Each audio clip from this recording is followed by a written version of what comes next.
It has been quite some time since I've sat down to film anything. I just checked the last time I uploaded to YouTube and it has been about a year once again. I feel like time flies by so quickly. But for those of you who are new here or are maybe returning, I have no idea. My name is Gracie.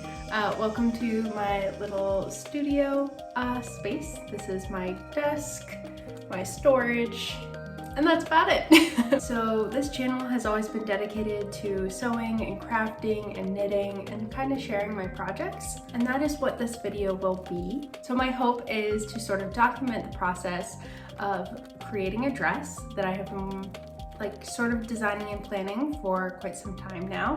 And I kind of wanted to talk to you guys about just the ideas and the methods behind it, the inspiration, and then actually showing you what I'm doing. My friend, who is a real seamstress and an actual fashion designer, she went to school for it. She's very talented. She actually designs wedding dresses. She's assisting me. It's gonna be really great. But before we get into that, I believe a life update is sort of in order, and that will sort of help lay the groundwork for why we are creating this dress in the first place. So life update, I'm still living in the same place. Life is still going as per usual. I think the biggest change that happened this year for me was a job change. For those of you who might not know, I work full-time as a floral designer in the wedding and events industry, and I recently just made a transition to a new company, so that has been really exciting, really building on that career.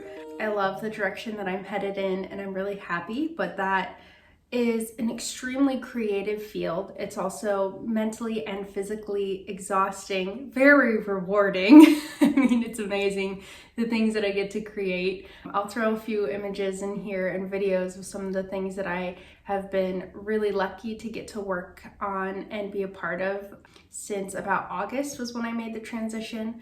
But that has taken away from just a lot of my free time to create the things that I want to do, especially working on this channel or working on my shop or making sewing projects.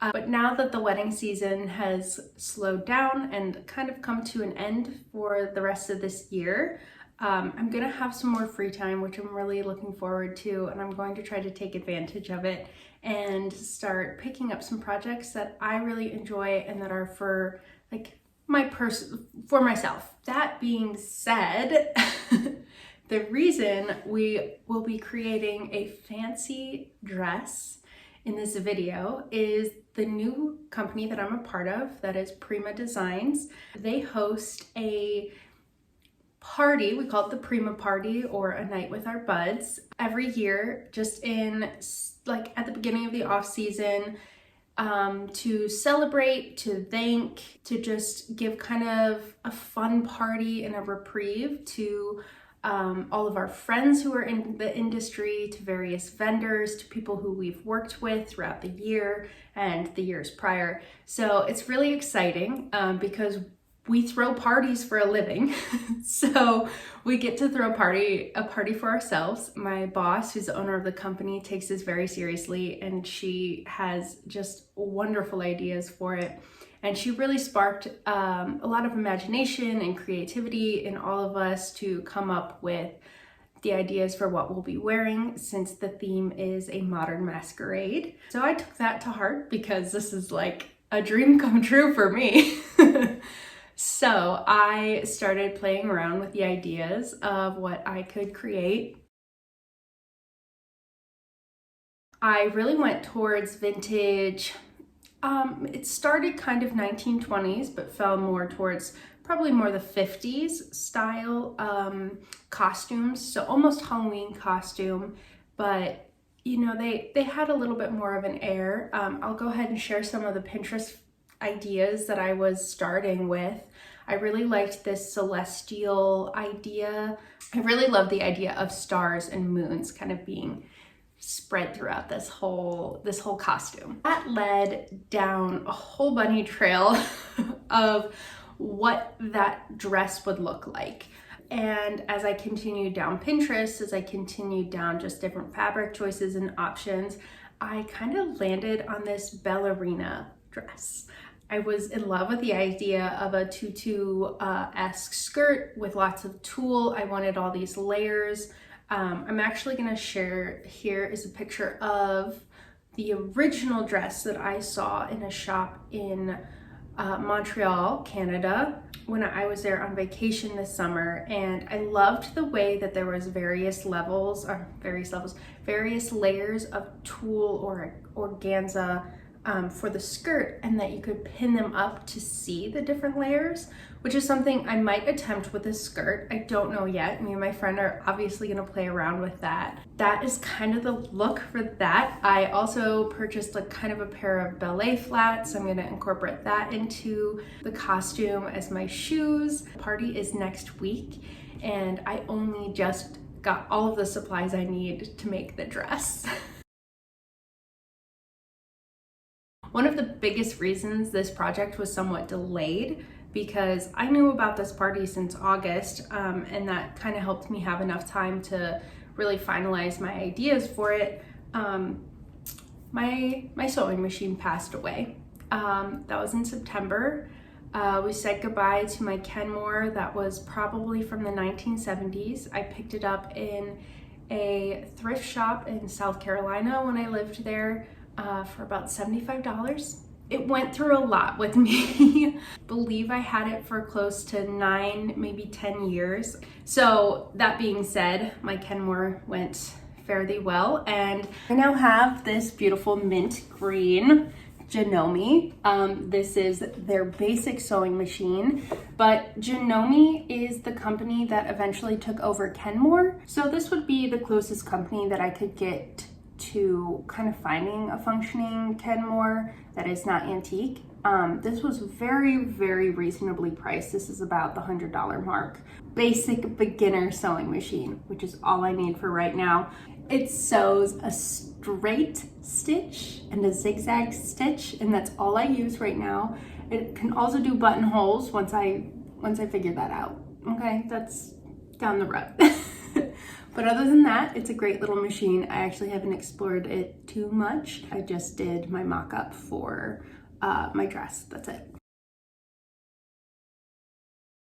Now let's get into the fun part. I am going to show you all of the fabric and bits and bobs and notions and things that I have picked up for this dress. To start off, the first thing that I did was purchase a pattern off of Etsy. It was called the Corset Dress by Atelier Calio. I'll have it up there on the screen. So what I did was I made a mock-up of just the corset top of that dress. Made a mock-up. Friend came over, she sized it all to me. We made adjustments to the pattern as needed, and then we redrafted it and got our actual pattern pieces. So we added to them and sort of reshaped them as needed, but it was really nice to have that pattern base, because I feel like that saved us a little bit of time rather than drafting a pattern from the start. It was nice to have already some of the curve shapes. I was already able to get it close to my size, and then it was just some kind of seam shifting and giving a little bit more space here, letting out here, coming up, just the fun stuff. Like getting the shape of my dream dress. I've never had a custom piece of clothing. All of the patterns I've ever used have, you know, already been laid out, and I'm not quite a knowledgeable enough sewer to make some of the adjustments that she can see. She's so talented. So it is also really cool to be doing a collaboration with her. So we'll start with one of the bases, and that would be lining fabric, which I have this old draping fabric from work, which is just, I don't know my fabrics very well. It's very soft, very smooth, very like fluttery, and it has some stains. It was once dyed yellow, but since it's a lining fabric, I don't really care how it looks.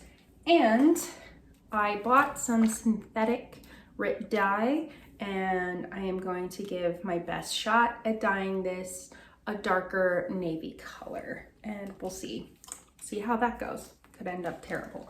Now the fun fabrics are this gorgeous tulle right here that just came yesterday. So this is the sparkle, the celestial look. So this is gonna be our main skirt. We might play around with it. We might do some bodice draping, TBD. This was the whole inspiration, the whole idea behind it. So it's wonderful to have the main fabric in my hands now. So more tulle that I have picked up for the skirt. There's this really fun, it's actually gold, stars and moons sort of, but that is gonna just be a fun addition.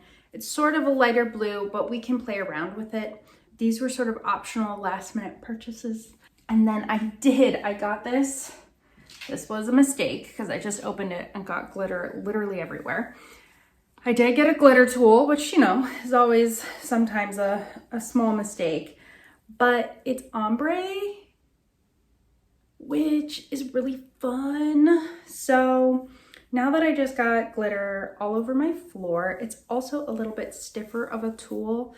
So it's gonna add a little bit more body to the skirt. We're just gonna have to kind of play around with it. Then, boring colors. We have some plain tulle. This matches much better with the dark and with the main body fabric, which was originally gonna be velvet, but then I couldn't find any Premier navy, like dark velvet that I wanted. So we went with this sort of shimmery color. And I kind of like it because it's a little more celestial, definitely like more night sky. Like if you think of, you know, especially if there's some light pollution, how you get this kind of weird midnighty color. So these are sort of the vibes. First things first, I need to cut out all of my pattern pieces. I can start assembling some of the bodice. So like each individual layer, I could go ahead and assemble, but I'm still gonna need her help as far as which layers go where, because we kind of want to figure that out before we get too far into it. And then we'll probably draft out the skirt and figure out where we want that to go, what layers we want where, and then we're almost going to be done. It's a pretty simple construction, and the sleeves are TBD as far as if they're going to be something that could be sort of tied on, almost like those cute little like shrugs that ballerinas wear with like a tie around it. And I could sort of use it as a coat. TBD. So there's so many different ways this can go. But I hope that you are just as excited as I am to follow along with this project and see where it goes.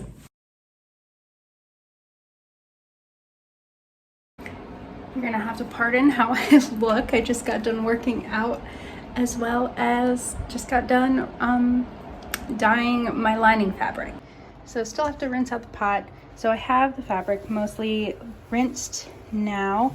It's gonna be pretty light, but that's totally fine. This is just a lining fabric.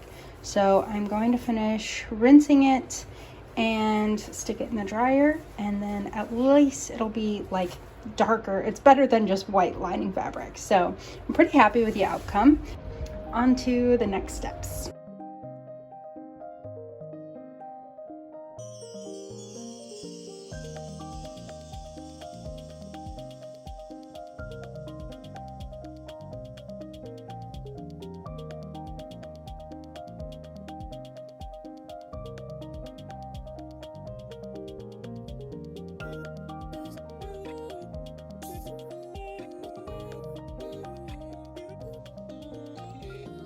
I have my shell, aka the like main fabric.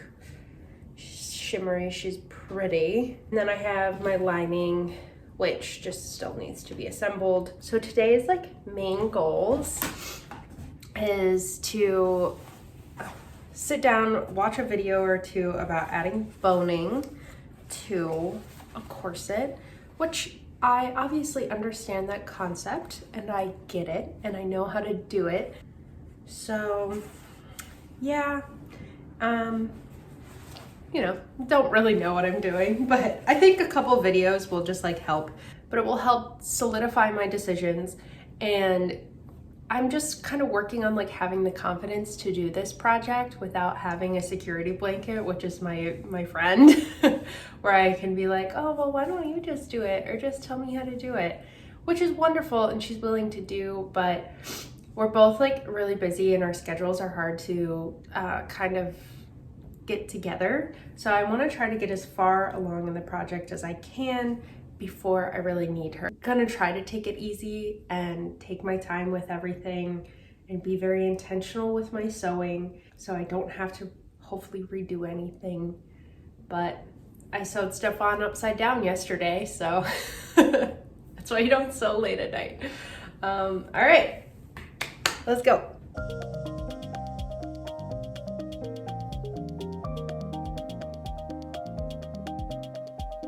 Okay, beautiful people, here is how the boning is working out. Seems good so far. These channels were actually really easy to sew in. It's not really taking that much time. I just have the last two pieces to kind of get in here. My only worry is sort of making sure that I have enough seam allowance at the top. I feel like this one might have to get folded down a little bit further, and then we're just gonna keep trekking along and hopefully get to a good stopping point today and maybe get started on the skirt. Okay. We are back. We're back from a rather too long of a lunch break to get back to this corset top. Look at her. Step number one is I need to baste my buckram to the front lining so it has some support and it's secure. Then I'm going to go in and do the tricky part of attaching the lining and getting that all set up. And then I think that's kind of going to be like on hold till I can talk to my friend and kind of figure out what else we need to do and what else we have to sort out. Yeah. We're gonna work with that. We're gonna make this thing and we're gonna do it. But I mean, look at that. I put boning in a corset top. I've never done that before. She is gonna be so cute. I'm loving it. Okay, trying to pump myself up. Let's finish this. Okay, so I got as far as I could on my own. We have a bodice. There are some issues with it as far as these front seams just not being like super flat. I think it's mostly to do with the boning, all the layers. My friend might have a solution. If not, it's definitely like it's totally livable. It's fine. I don't know, you can't even pick it up on camera. I can just see it when I look down at it that it's like a little like I'm not filling this in here. So it's also a little bit big, so I'd say maybe an inch in the back is gonna have to come off. I'm really hoping we don't have to recreate the shell. I have plenty of fabric to do that, so it's not the end of the world. TBD at the moment until my friend comes and looks at it and we just make sure that everything is where it's supposed to be and kind of what I can do too as far as if I need to like baste this or stitch it down or something. Like I'm excited, but I'm like not excited because I'm just nervous because I feel like I'm running out of time. But I should be really proud with where I'm at with this and for everything that I did with the amount of knowledge that I have in my brain. Like this is pretty solid. So just waiting to hear back from my friend for when we can finalize a lot of this stuff. And then once I get like the circumference of the skirt done, I can, or like once this part is finished and hopefully we can just serge it with her machine, I can get started on all the skirt pieces. So, and the skirt is very simple. Adding the zipper is simple. Like those are some things that I can just do on my own, but the rest I can figure out myself. So, okay. That is it for today.